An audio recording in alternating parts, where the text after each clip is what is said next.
Comrades, welcome to our program today. Like I said, this is a continuation of our discussion trying to appreciate Museveni's role in the American security framework, especially on the war against terrorism.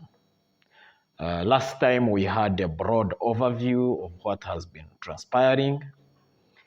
And today we will try to dig a little deeper to understand the genesis of these whole, events, chain of events as they have been happening. So, at what point did Museveni become America's agent in the region? In 1987, I think it was October 1987, Museveni had a tour of Washington where he met President Reagan.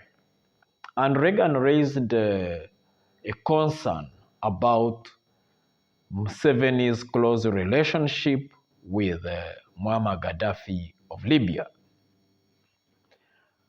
Remember that Gaddafi had offered to supply Uganda with oil in exchange for Ugandan agricultural produce. So Uganda would give Libya coffee, cotton, tea, and produce that was not easy to sell on the world market, like beans and hides, in exchange for oil. Now, this raised serious concerns in the US because Libya was a sworn enemy of the US. So, when Reagan asked Museveni about his relationship with Gaddafi, Museveni responded by saying that he had been fighting Gaddafi way back, earlier than the Americans had done. So, in short, he was telling them that he was not a friend of Gaddafi, to which Reagan responded by saying that he was preaching to the choir. So, in short, Museveni was a member of the American choir on the African continent. Now, as fate would have it, the Cold War was drawing to a close, and our region was never spared of those tectonic political shifts that were happening. In 1989, Omar Bashir assumed power in Sudan, and his regime was outrightly Islamist in nature. In 1991, the communist regime in Ethiopia of Haile Mariam Mengistu collapsed. In the same year, the government of Siad Barre in Somalia fell, and in 1993, Eritrea gained independence from Ethiopia.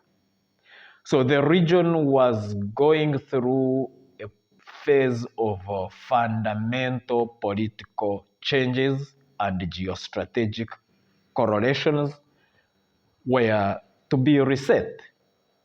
So the Americans, of course, had their member of the choir in the region, President Museveni, and they jumped at the opportunity to use him to make sure that they gain a strong foothold in the region. Now, before Omar Bashir assumed power, Sudan was the biggest recipient of military aid on the African continent, south of the Sahara in the sub-Saharan region.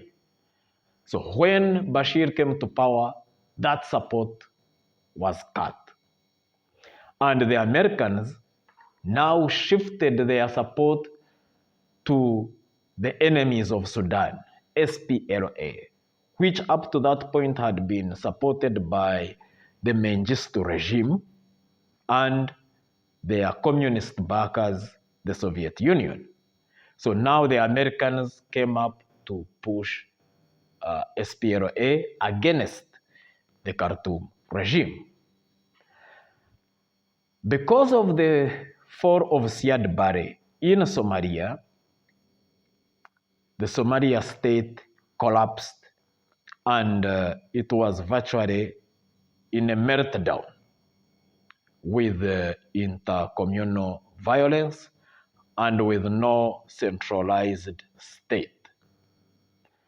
The Americans sent troops in Somalia, but like we all know, in 1993, their soldiers, 18 of their soldiers were killed and dragged on the streets of Mogadishu, which led the Americans to withdraw their troops in March 1994.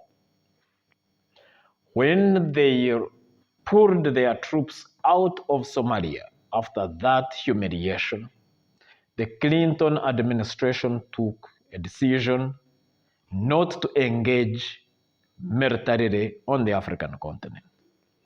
As a matter of fact, President Bill Clinton signed a presidential directive, a PDD. It was PDD 25, PDD 25, which stated that the African regional blocs would start taking greater responsibility for maintaining security in their respective regions.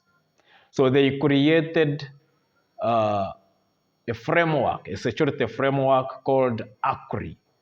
ACRI is a Crisis Response Initiative.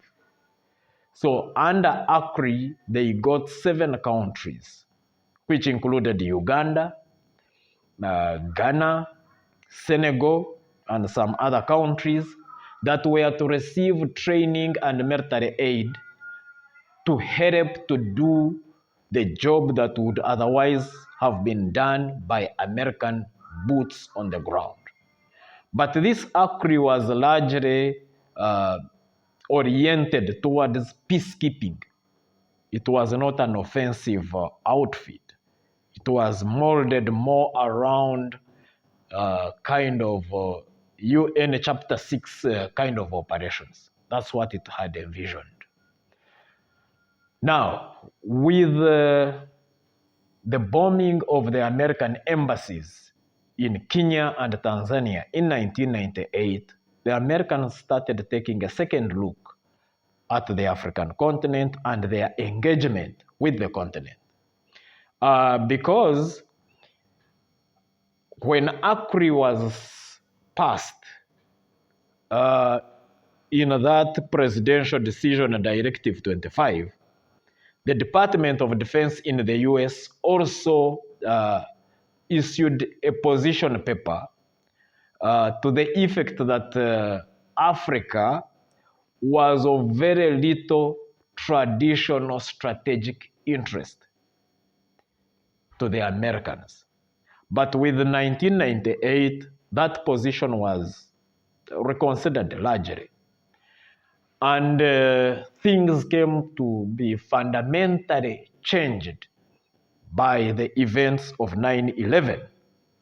So when 9/11 happened, ACRI was replaced by a new security framework called ACOTA, which is African Contingency Operations, Training, and Assistance. Now, the major difference between ACRI and ACOTA was that ACOTA was an offensive security framework. Sponsored, of course, it's an American framework, which would utilize African forces to fight for American interests on the African continent. Now, ACOTA is comprised of 25 countries. Of course, chief among them is Uganda. So, in 2004, ACOTA was integrated into the George Bush's Global Peace Operations Initiative. Now, this initiative was launched in 2004, and then in 2006, we saw the Islamic States Union assuming power in Somalia. And the Americans took a decision that they would not allow an Islamist state on the African continent. Actually, Bush said that they would not allow Africans to live under terrorists, and neither would they allow Africa to be used by terrorists to threaten global peace. So, when they assumed power in 2006, Amisom was formed in early 2007 to go and fight the Islamists in Somalia. But it should be noted that actually there is nothing like Amisom. Why do I say this? First, the idea of having this force to go and fight the Islamic Courts Union, which later became Al-Shabaab, was not mooted by the African governments. It was an American idea.